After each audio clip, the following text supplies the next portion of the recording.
Don Kissick here. It's July 25th, a balmy day here in Northwest Ohio. It's been a while since I've done one of these videos, so no silly intros today. I just want to dive into a topic that I think is really important, and it's the special election in 2 weeks. And the only thing that's going to be on the ballot will be issue one. I want to kind of unpack some points about it and tell you my position, how I'll be voting, and why. Um, there's been a lot of, unhelpful narratives about issue one, what it's about, reasons for, reasons against, and probably one of the big ones that hasn't been helpful for the opposition is this narrative that's been going around that it's an attack on the entire referendum or citizen ballot initiative process. Uh, Issue one, it only affects efforts to put on the ballot proposed amendments to the Ohio Constitution. This doesn't affect anything else. Some of the details are that right now, as it stands, anyone who would try to get a state constitutional amendment on the ballot here in Ohio must get 5% of people who voted in the most recent even year election, get 5% of the vote in 44 of Ohio's 88 counties. And then it's a simple majority, 50% plus one, to pass it on election day. Now, the proposed changes that were introduced by the Ohio Republican Party are that anyone doing the petitioning would have to get at least 5% of the electors, that's the fancy shorter term, 5% of the electors in all 88 counties.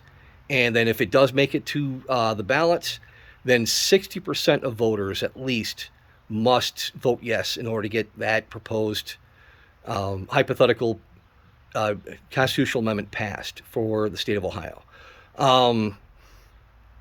Now, I said with those details out of the way, the narrative on the yes side of it is one that's actually very easily debunked.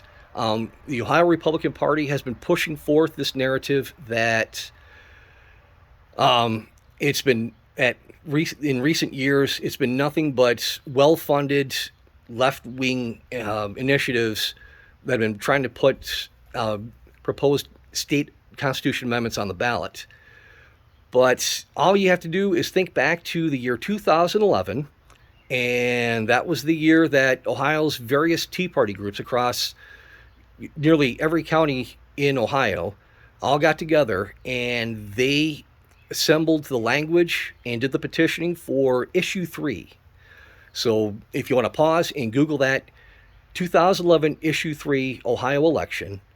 And again, this was the Tea Party doing this, and without a single paid petitioner. And I was active in the Tea Party at that time, and we're talking statewide, all volunteer initiative to get a constitutional amendment on the ballot, which they did, and it passed by a pretty good majority. And this was the effort to try and prevent Medicaid expansion here in Ohio.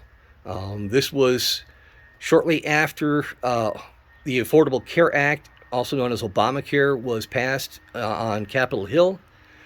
And in an effort to try and slow the growth of big government, especially in healthcare, Ohio Tea Partiers decided to get a constitutional amendment that would inhibit things such as Medicaid expansion, which then Governor John Kasich was really championing and trying to get going forward.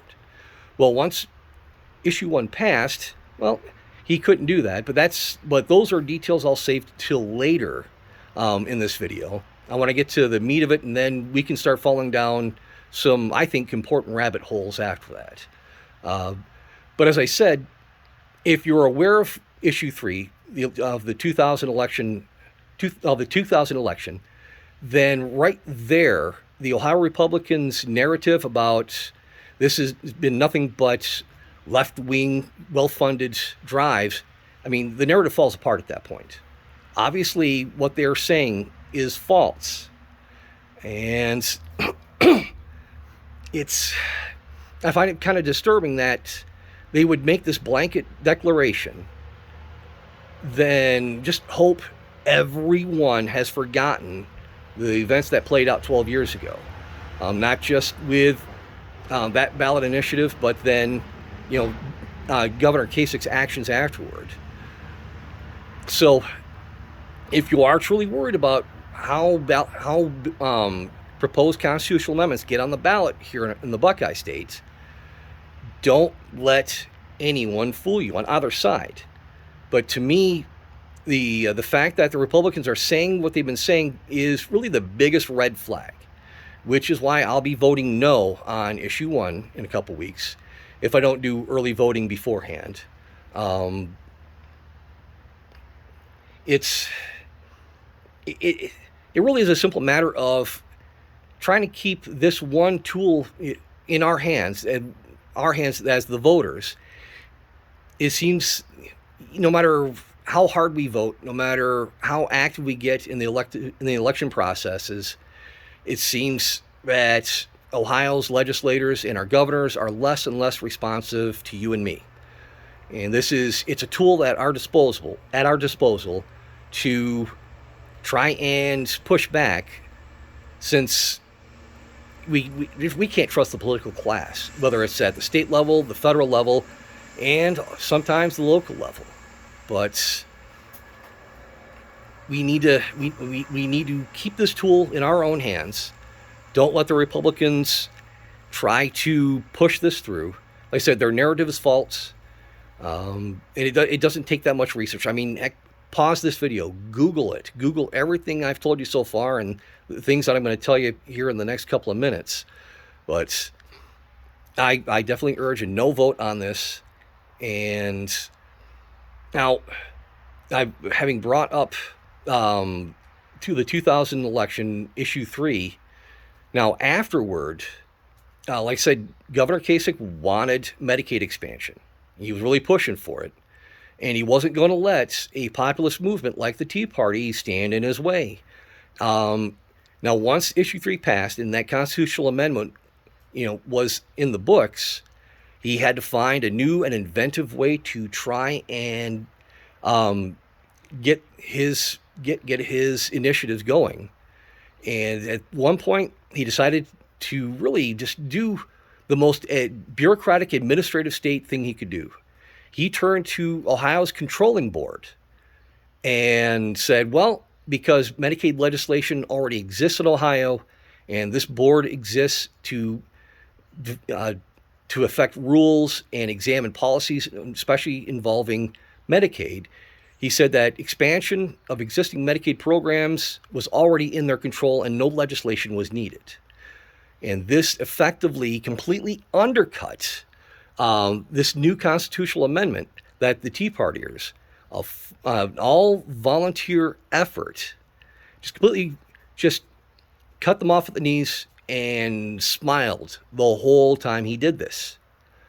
Now, it gets even worse from there, but for the sake of something resembling brevity, I'm just going to summarize it briefly.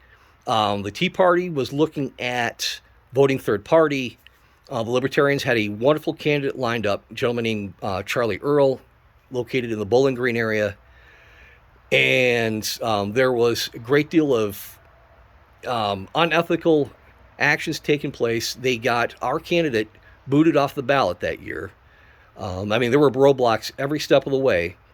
But because the Tea Partiers did not have a third-party alternative that actually shared their views on things, John Kasich cruised to an easy re-election in 2014 without any real opposition. That was the year Ed Fitzgerald was the Democratic Party's candidate against him, and that was a joke of a campaign. And now some of the key players in this whole process, let's face it, the Ohio Republican Party, they are not the champions of liberty and freedom in Ohio that a lot of people really want to believe they are. Just look at two of their most prominent members in recent weeks both sentenced to prison time for their involvement in SB 6, and that was the $1.6 billion bailout for Ohio energy producers. And I'm talking about former Ohio House Speaker Larry Householder, who was sentenced to 18 to 20 years, and then Matt Borges, former Ohio Republican Party chair, who was a major player in trying to derail the Libertarian Party of Ohio's ballot access efforts. He was sentenced to 4 years, if I remember correctly, for his role in the pay-to-play kickback scheme that Republicans, that a number of Republicans were taking money to get SB 6 passed. And these are the same. This is the same parties. This is the same crew that wants you to believe that the current ballot initiative process, as far as affecting the Ohio Constitution, that this is vitally needed. Now, one point I meant to say earlier, I think this is equally as important, is they're talking about they want to make it so we can't just have big money left-wing liberal entities putting frivolous constitutional amendments on the ballot for people to vote on. Here's the thing. With these enormous thresholds that they're putting in place, both for petitioning and for the required vote count, then to amend the Ohio Constitution, all this is going to do is ensure that only people with the deepest of pockets, political operations with the deepest of deep pockets, will be able to do the petitioning and do the necessary campaign and advertisements to get a new amendment to the Ohio Constitution passed. I mean, you're talking people with deep pockets like George Soros. People like that will be the only ones who are going to be able to get this done, outside of, say, the two major parties, with really the big one being the Republican Party. This whole process, like I said, I mentioned, my red flags earlier on this, and the false narrative the Ohio Republican Party is pushing is probably the biggest one. And I can't help but say this. It stinks. To me, this whole thing they're doing right now stinks of their efforts to try and solidify what it will amount to single-party rule here in the Buckeye State.